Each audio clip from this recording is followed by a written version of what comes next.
It's an intriguing idea for a lot of people in Florida. The New York Stock Exchange becoming the Florida Stock Exchange. The head of the world's largest financial market just floated the idea of leaving New York. He put this in an opinion piece in the Wall Street Journal. It would all be to avoid taxes. Fox 4's Rob Mant spoke with an economist who says he's already made that decision for himself.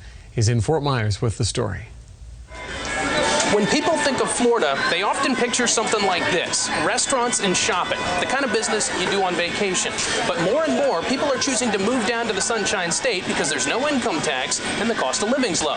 I talked to one man today who already made that decision for himself. Tom Matthews tells me he was a Wall Street trader for years, and he only left to become a professor at Florida Gulf Coast University because the taxes were so high. I was able to cut my property tax bill by almost 2/3, and I pay no state income taxes, which was fantastic.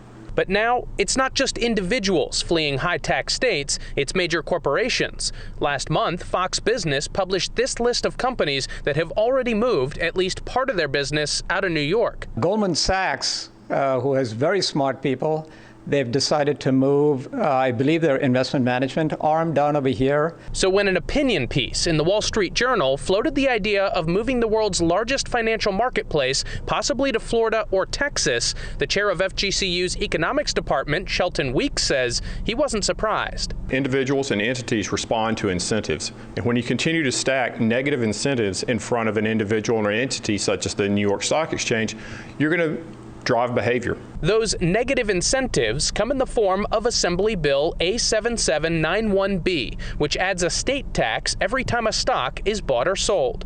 With everything in the market going virtual, Weeks says avoiding taxes like that has never been easier. The ability to conduct business virtually really breaks that tie to a specific geographic area. That's why Matthews tells me he's changed the career advice he's offering in class. I'm telling the students, stay in Florida, don't go anywhere else, because this is a growing state. Now, I reached out to both New York lawmakers who co-sponsored that bill, but I didn't hear back.